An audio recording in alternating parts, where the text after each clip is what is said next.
Hello everybody, this is the Everyday Christian, and today I'm going to be reading from the Gospel of Matthew chapter 26. I'm going to be reading from the MEV translation, which stands for Modern English Version. The title is The Plot to Kill Jesus. When Jesus had finished these sayings, he said to his disciples, "You know that after 2 days is the Passover, and the Son of Man will be betrayed to be crucified."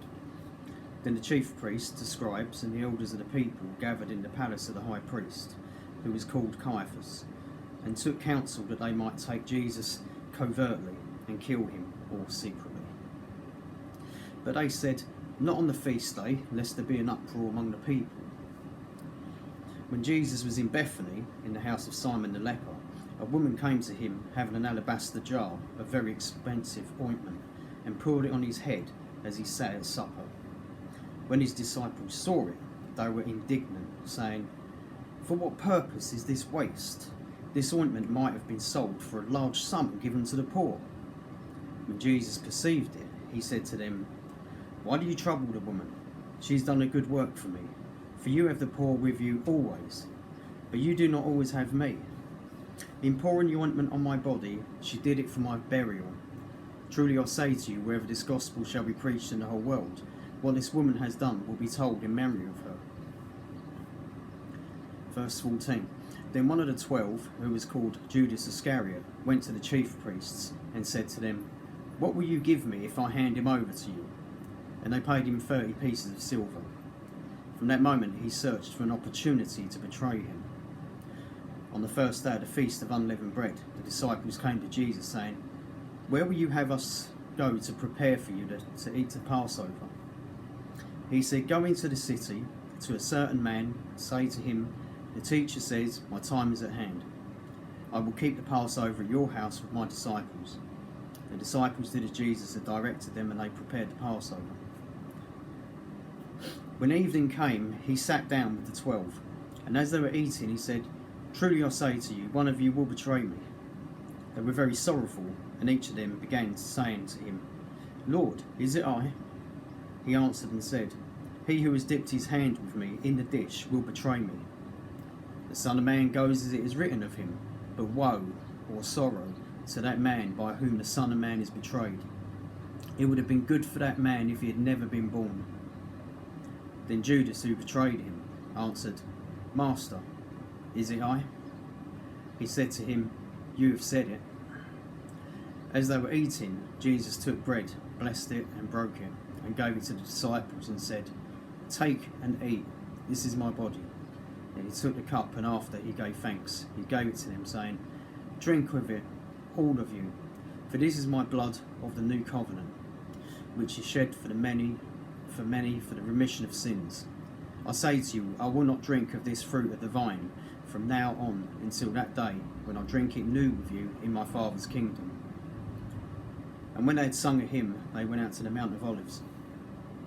Then Jesus said to them, "All of you will fall away on account of me this night, for it is written, I will strike the shepherd, and the sheep of the flock shall be scattered. But after I have risen, I will go before you to Galilee." Peter answered, "Though all men will fall away on account of you, yet I will never fall away." Jesus said to him, "Truly I say to you, this night, before the rooster crows, you will deny me 3 times. Peter said to him, "Though I should die with you, yet I will not deny you." And all the disciples spoke in this manner. Then Jesus came with them to a place called Gethsemane, and said to the disciples, "Sit here while I go and pray close by." He took with him Peter and the 2 sons of Zebedee, and began to be sorrowful and troubled. Then he said to them, "My soul is very sorrowful, even to death. Wait here, keep watch with me." He went a little further, and falling on his face, he prayed, "O my Father, if it is possible, let this cup pass from me. Nevertheless, not as I will, but as you will." And he came to the disciples and found them asleep, and said to Peter, "So, could you not keep watch with me for 1 hour? Watch and pray that you enter not into temptation. The spirit indeed is willing, but the flesh is weak." He went away a second time and prayed, O my Father, if this cup cannot pass away from me, unless I drink it, your will be done. Again he came and found them sleeping, for their eyes were heavy. So leaving them again, he went away and prayed the third time, saying the same words. Then he came to his disciples and said to them, Sleep on now, and take your rest. Look, the hour is near, and the Son of Man is betrayed into the hands of sinners. Rise, let us be going. Look, he who betrays me is at hand. While he was still speaking, Judas, one of the 12, came, and with him was a great crowd with swords and clubs from the chief priests and elders of the people. Now he who betrayed him had given them a sign, saying, Whomever I shall kiss is the man, so seize him. He immediately came to Jesus and said, Hail, Rabbi, and kissed him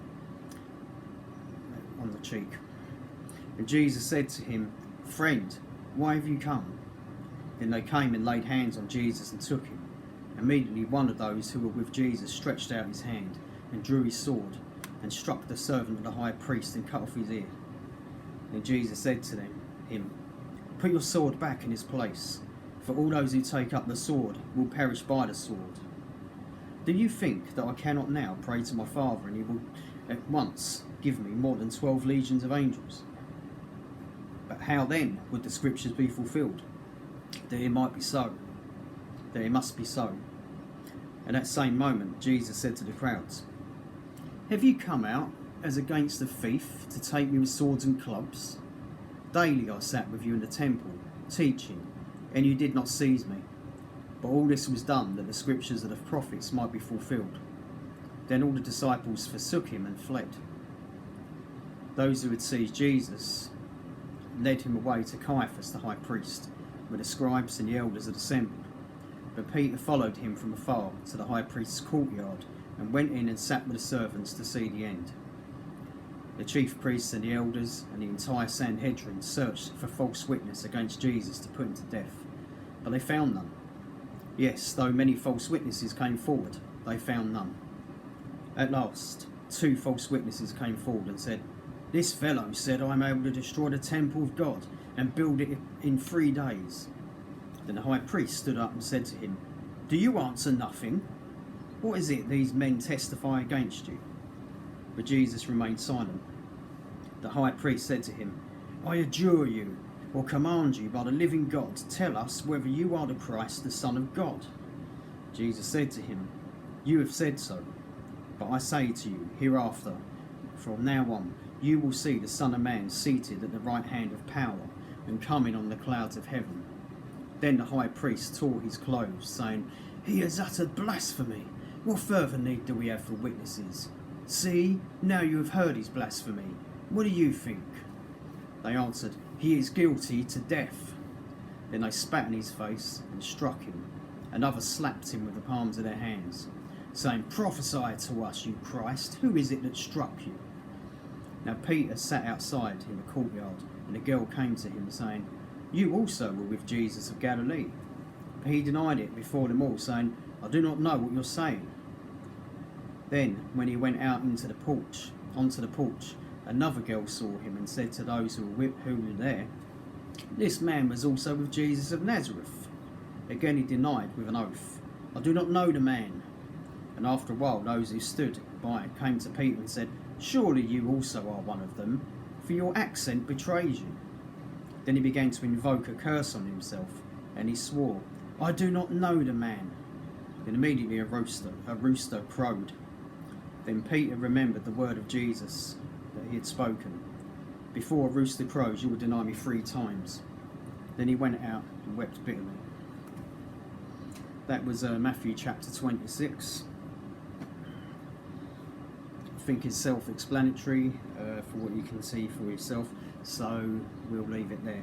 Okay, I'll be back for the next video for Matthew chapter 27. In the meantime, have a great day. God bless you. Thanks for watching the video. Please subscribe to my channel and share it with whoever you will to share it with. Okay, bye bye.